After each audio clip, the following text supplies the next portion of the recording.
திருக்குறள் வான் சிறப்பு. வானின்று உலகம் வழங்கி வருதலால் தான் அமிழ்தம் என்றுணரற் பாற்று. மழை பெய்வதால்தான் உலகம் வாழ்ந்து வருகிறது. அதனால் மழை அமிழ்தம் என உணரப்படுகிறது. துப்பார்க்குத் துப்பாய துப்பாக்கி துப்பார்க்கு துப்பாய தூவும் மழை. உண்பவர்க்கு உணவுப் பொருட்களை விளைவித்து தருவதோடு அவர்களுக்கு தானே பருகும் உணவாகவும் இருப்பது மழையாகும். விண்ணின்று பொய்ப்பின் விரிநீர் வியனுலகத்து உள்நின்று உடற்றும் பசி. விண்ணிலிருந்து மழை பெய்யாது பொய்த்து விட்டால் கடல் சூழ்ந்த இந்த பேருலகத்தில் உள்ளிருந்து பசி உயிர்களை வருத்தும். ஏரின் உழார் உழவர் புயல் என்னும் வாரி வளங்குன்றிக்கால். மழை என்னும் வருவாயின் வளம் குன்றிவிட்டால் உழவரும் ஏர்கொண்டு உழமாட்டார்கள். கெடுப்பதுவும் கெட்டார்க்குச் சார்வாய் மற்றாங்கே எடுப்பதுவும் எல்லாம் மழை. பெய்யாமல் மக்கள் வாழ்வை கெடுக்க வல்லதும் மழை. அப்படி கெட்டவர்க்கு பெய்து வாழ வைப்பதும் மழையே.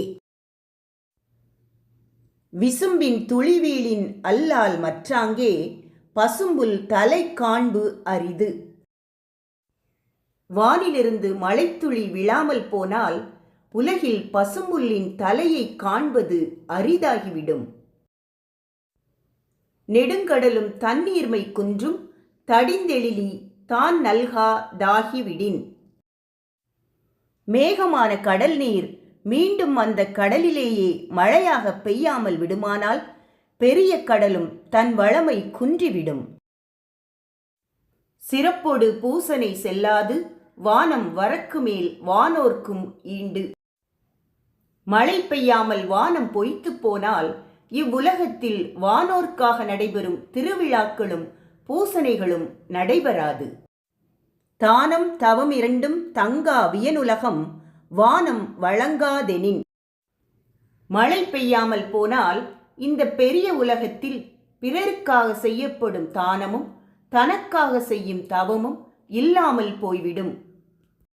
நீரின்று அமையாது உலகினின் யார் யாருக்கும் வானின்று அமையாது ஒழுக்கு. உலகில் யாரும் நீர் இல்லாமல் வாழ முடியாதென்றால் மழை இல்லாமல் ஒழுக்கமும் நிலை பெறாது. வான் சிறப்பு என்ற இந்த அதிகாரத்தில் மழையின் இன்றியமையாமையை பற்றி அழகாக 2 வரிகளில் கூறியிருக்கின்றார் தெய்வப்புலவர் திருவள்ளுவர்.